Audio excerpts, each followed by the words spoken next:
This is the Monday Mad Channel, and my God, the Young Turks will never, ever go away. They're just never going to go away. Now, if you follow the YouTube commentator community, the online independent news media that there is on this platform, you know of the Young Turks.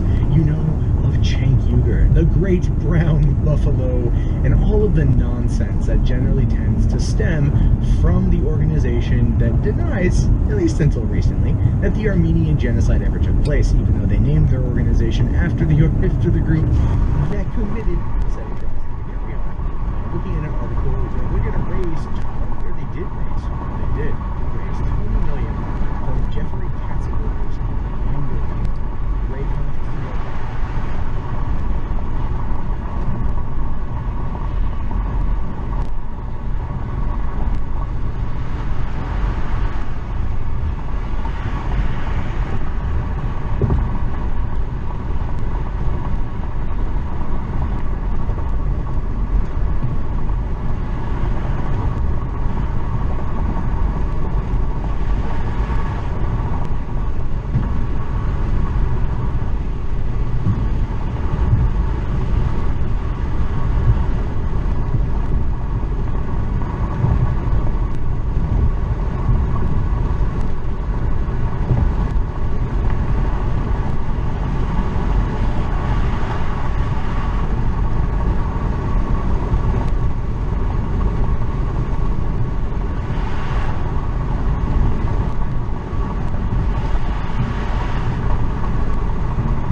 So basically, the Young Turks got a massive influx of $20 million to expand their organizations.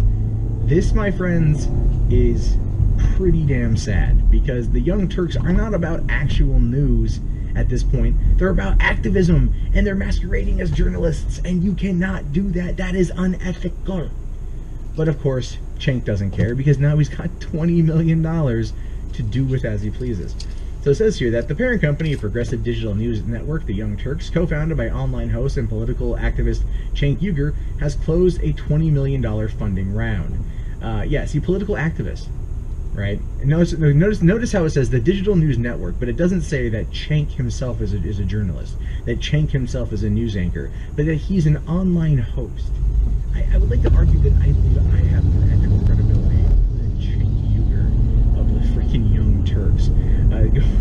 Going on to say that while the TYT network currently counts 70 staffers and 30 freelancers, Uyghur told the Wall Street Journal that new funds will serve to double the size of the company's newsroom and business operations to roughly 200 total staffers.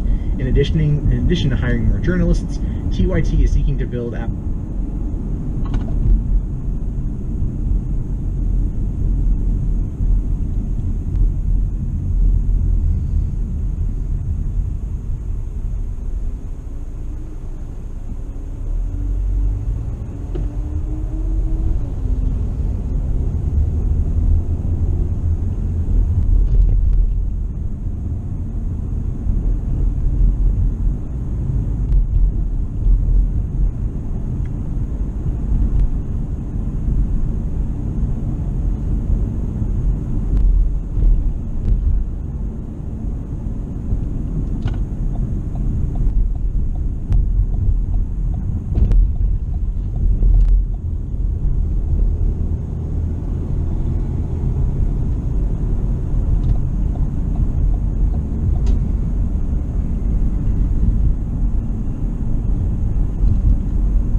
See? Affiliate. Cool.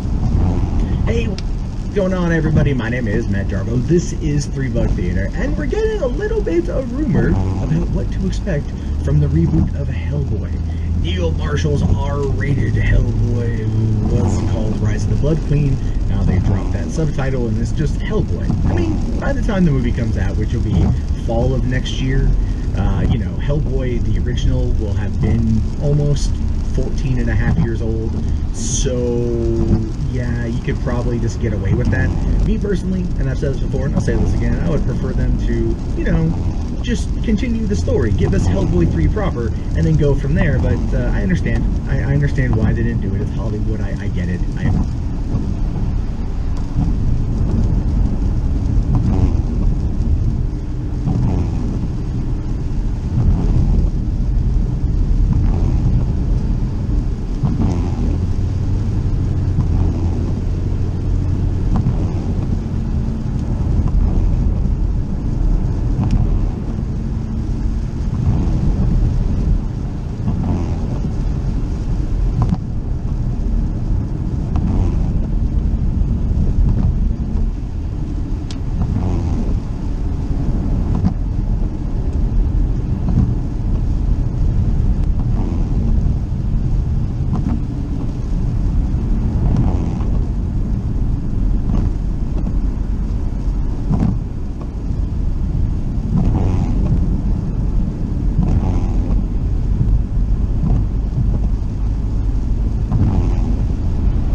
This sucks because I like those two movies.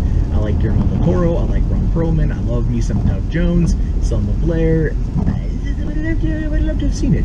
Also, more Seth MacFarlane in that role he played in the second one. But the point is, we have some updated information. So Neil Marshall and his movie starts shooting here very soon. We know that Mila Jovovich is playing the Blood Queen. We know she will be the villain in the film. We know that Ian McShane is playing Dr. Bloom. John Hurt played in the 2004 film, and I think he'll be good in the role, and he'll stay around for a little bit longer than half a movie. But basically, what we also know is that the BRPD, or the BPRD, sorry, is going to be making an appearance in this film. They were kind of left out of the two previous Hellboy films, focusing more on the character of Hellboy and Abe Sapien, and keeping it small, you know, a little bit kind of dabbling out in the second one. But there's a lot more characters that are there, and we actually apparently get to see them here. So it says here that we will see the BPRD headquarters, which is now on a snow-capped mountainside. You will see arcane artifacts, cryptid skeletons, freakish things encased in formaldehyde, period weapons. Fans will also get to see the symbol of the hand holding a sword, and in the words in absentia luci tenebrae vincuent. Vincuent. I don't speak Latin, so we don't know. Is that a King Arthur sword? I have no idea. Now, it does say here, who are the members of the BPRD this time around? You have Abe Sapien, because you're going to have Abe Sapien. I don't know if they're going to get Doug Jones back. I think they should. I really think they should. Doug is on Star Trek Discovery, but I'm sure he can come along and get ready to do this, and I'm sure, well, I don't know if Doug would. As much as I would love Doug to come back, Doug and Guillermo are pretty tight, and that might be, you know, feel like a bit of stab in the back if he, you know, reprises his role in a reboot, and this is not going to happen. It's wishful thinking.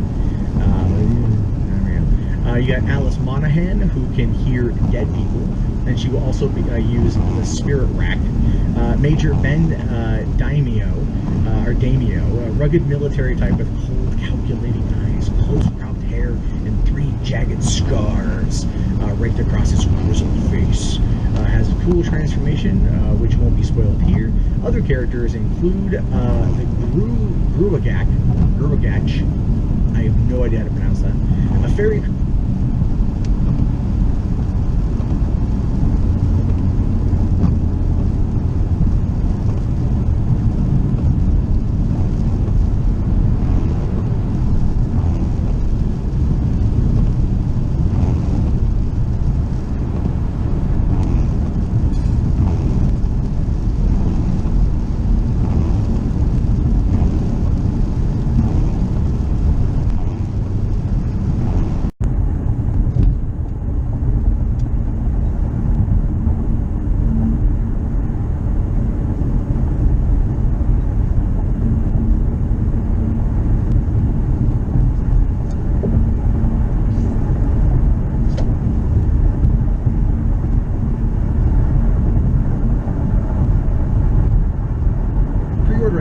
to War of the Chosen, coming to consoles and PC August 29th, 2017, affiliate. Hey, what's going on, everybody? My name is Matt Jarbo. This is the Monday Matt Channel, and you know, over the course of the past couple of days, the news media has been entirely consumed by the events of Charlottesville, Virginia, and I understand why. It was a crazy event, and there was a couple tragedies, horrific, unexcusable tragedies, and now we're dealing with the fallout. And when we deal with the fallout as a country, we deal with it in different ways, because different groups are pushing their ideological narratives in order to, well, use this as political capital to try to get what they want. And of course, who better to oppose white nationalists and white supremacists than Black Lives Matter? And I'm not making a joke out of that. I mean, I'm literally, like, we're talking, why not, right? I mean, seriously, why not? Okay, but it says here that Black Lives Matter wants to outlaw Confederate groups and flags now. And that is not a new mindset. We hear about this shit, dude, since 2015, when Dylan Roof shot up the church in South Carolina and viciously murdered those 9 people in a completely senseless act of racist violence. There was a photo of him with the Confederate flag that went out like 2 days later, and all of a sudden it became this big thing of, oh my God, we gotta get rid of the flag. And then I'm sitting there going like, wait, what made the flag so crazy today, but not yesterday?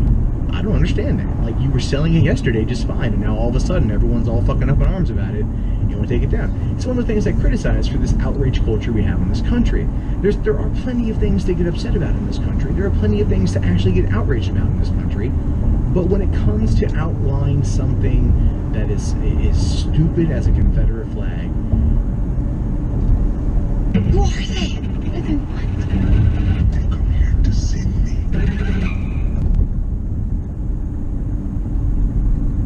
What's going on, guys? This is Rob, and if you're enjoying the content here on my channel, then make sure you hit the like button and make sure you hit subscribe so you can help decide what direction the content on my channel goes in the foreseeable future. Okay, so a lot of you guys seem to be really receptive to the question of where are the Watchmen in DC Rebirth. It was really more like a speculation video where we could just kind of theorize where the Watchmen were, what they were doing, why Dr. Manhattan presumably did the kind of things that he did, if Mr. Oz was Ozymandias, or if he was like classic Lex Luthor. It was a really cool video, and you guys really seemed to enjoy it. So in this video, we're going to try our best to answer the question, where is Shazam in DC Rebirth? So for those of you guys who are new and are just really looking for a simple answer, the short answer is that Shazam has only been featured in one comic so far, and that was in Hellblazer Rebirth. And it was literally the circumstance where John Constantine returned to New York. Some things were popping off with mysticism. Wonder Woman considered intervening, asked Shazam what he thought, and he was like, well, I guess we could. But ultimately, they ended up just staying hands off unless things got really bad. Otherwise, we were just going to let Constantine do whatever it was that he was going to do. And that was it. That was really all there was in terms of Shazam's appearances in DC Rebirth. That's the only story he showed up in. Now, the long answer is that DC is actually playing a pretty cool game with him. When it comes to Shazam, for those of you guys who are new, Shazam was basically a spin-off of Superman. That's really what he was. Going all the way back to like the 1930s, when Superman first showed up, Bill Parker and C.C. Jack worked for a company called Fawcett Publications. And Fawcett Publications launched a comic book called Fawcett Comics. And the head of Fawcett Comics literally went to them and said, give me Superman without Superman. And the result was that they came up with Billy Batson, this kid who was endowed with the powers of various gods, who would shout the word Shazam, and he would end up becoming like an adult Superman. Now, of course, the funny thing about this was that Shazam actually outsold Superman by a pretty huge margin, because kids could read his stories and they were like, yeah, like all I have to do is say Shazam, and I basically become Superman. The result was that DC sued Fawcett Publications and ended up in a lawsuit that lasted like 10 years, and then eventually Fawcett went bankrupt, DC got the rights, and they kept him on the back burner for something like 20 years or something. But in terms of the New 52, Shazam, at least that iteration, was not the most well received. People liked him, but he wasn't like classic Shazam, which is to say, the version of the character that we saw between 1985 with Crisis on Infinite Earths and 2011 when DC rebooted. But the idea here was that following, we're really coming to the tail end of the New 52 branding, so to speak, going into DC Rebirth. DC wrote a story called Darkseid War, and what Darkseid War was designed to do was basically shuffle up the landscape. And it was really an excuse for them to be able to launch DC Rebirth in the first place. And so while there were a lot of different things that went on with regards to different characters gaining new powers and so on and so forth, Shazam was really had his powers kind of modified so to speak. Historically speaking, Shazam always gained his abilities because they were basically lent to him in the same capacity that Wonder Woman's powers are lent to her. Shazam can tap into these various abilities that grant him super speed, super strength, enhanced durability, and so on and so forth, basically making him Superman. The idea here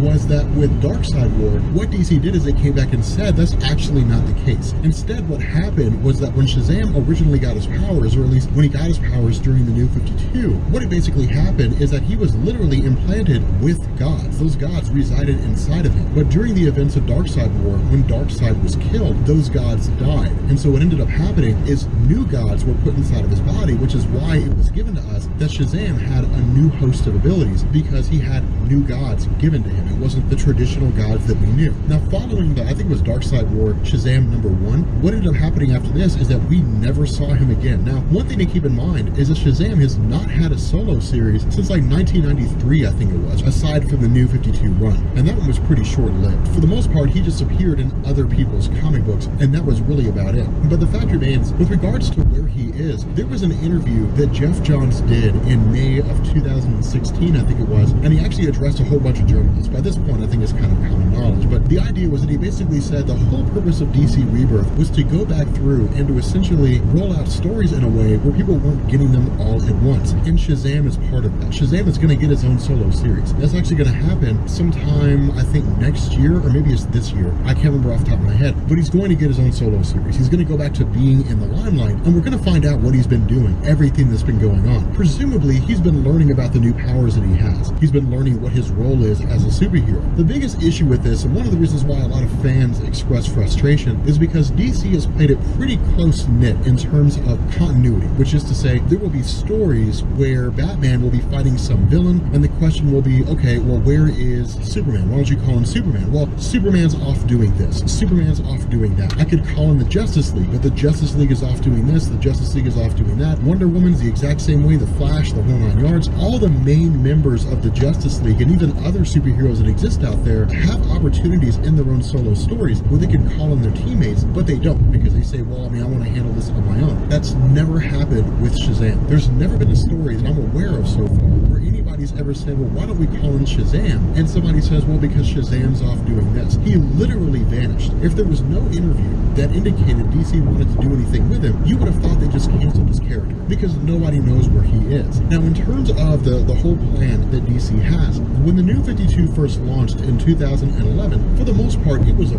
quick rollout. I mean, it was just a ton of books just being released by DC. And the reason was because it was built up with such hype that people were just like, they'll read anything coming out of DC at the time, because it was all so brand new. Batman #1 sold like gangbusters. Superman #1 almost just flew off the shelves with lightning speed. It was crazy how fast these stories were going. But what DC wanted to do with Rebirth is they wanted to take it slower. What Jeff Johns had basically said was that their goal was to basically have fans focus on the characters more so than the number of publications. And so instead of taking like the Marvel route and releasing something like 50 or 60 comic books, instead DC is releasing about half of those, and they're playing it very, very slow. They're doing slow builds. They're focusing on Batman. They're focusing on the Bat family. They're focusing on Superman. They're focusing on the Superman family. They're introducing Super Sons. It's all coming in waves, but it's the idea that they're just rolling this stuff out very slowly and steadily. Shazam is the exact same way. DC has plans for it. They are going to bring him out. The idea is that they basically want to have the stage set for it. By the time Shazam comes out, DC wants Superman, Batman, Wonder Woman, all that kind of stuff, all those characters to have already been set. People already be aware of who they are, what they're about, that kind of a thing, and then go into it. Now, the knee-jerk response to that statement is, well, I mean, it's Batman. Everybody already knows who Batman is. Sure. But if I walked around to the general public and I showed them a picture of Dick Grayson and Tim Drake, they wouldn't know who they are. And so the idea is to basically flesh those characters out so that people do understand who those are. Good afternoon, everybody. I'm David Chilton, Secretary of Veteran Affairs. And I just wanted to give you an update. It's been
does this.